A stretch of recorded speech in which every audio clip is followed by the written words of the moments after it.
I'm Sally Coulthard. I'm an author and smallholder, and have spent 2 decades building the good life with my family and animals in the Yorkshire countryside. Yes. Each episode, I'll be sharing lessons from around the farm and, hopefully, inspire you to embrace the new good life, wherever you are. In this episode, I'll show you how to select the perfect kindling and why the Cowboy Fire is the perfect campfire for convivial gatherings and outdoor cooking.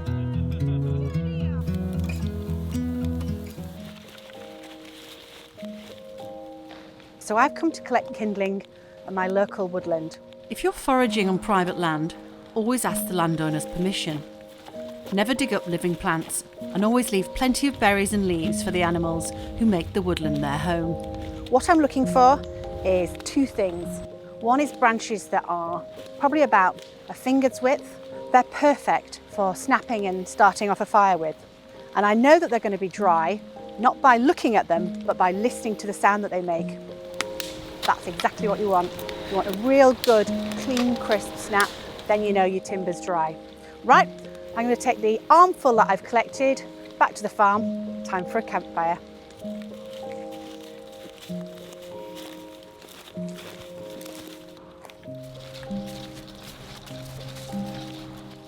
On a cold, crisp day like today, I like nothing better than to make a campfire.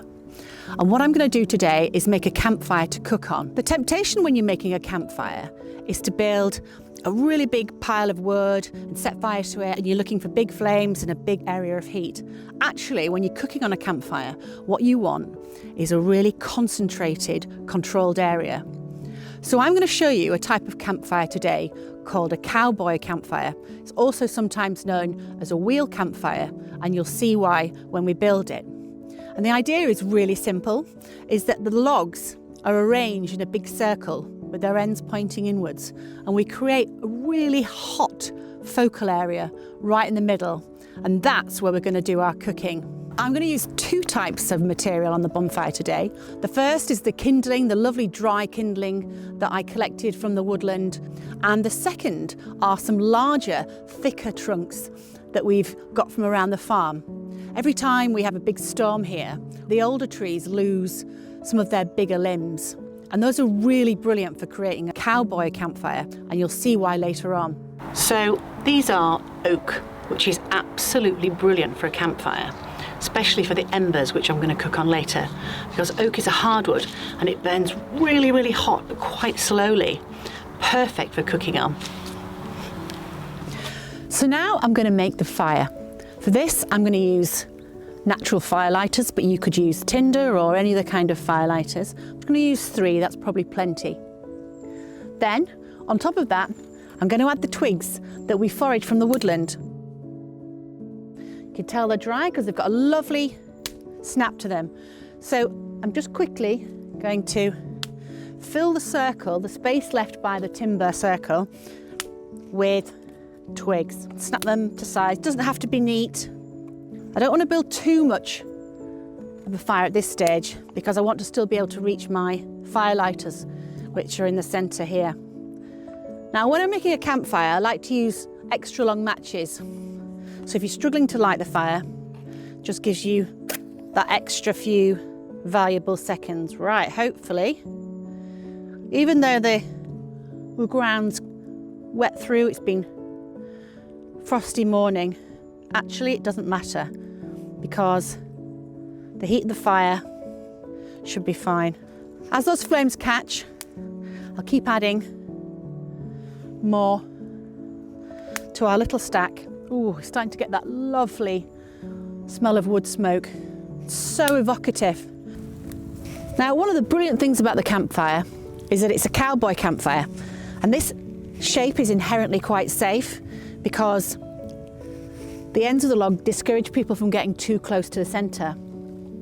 But are also just kind of some safety tips that maybe you should think about when you're making a campfire or being near a campfire. One is not to wear flammable clothing. I always wear wool or cotton, not nylon. No dangly scarves or dangly clothing. Some people like to keep their hair tied back. I keep mine tucked under a hat. And just keeping kids at a safe distance is always a good idea.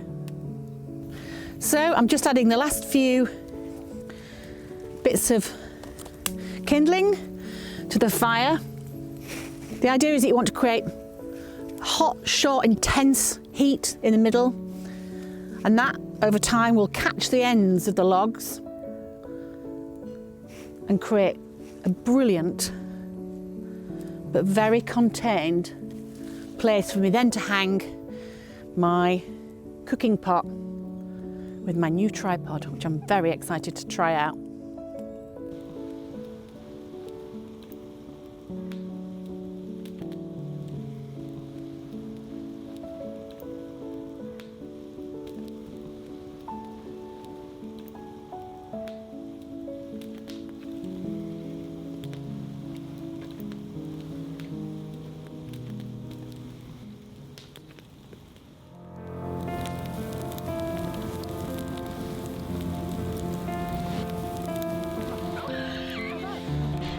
Nothing evokes memories more than a campfire. The smell of wood smoke and the crackle of flames takes me straight back to a childhood filled with outdoor adventures and evenings huddled around the embers.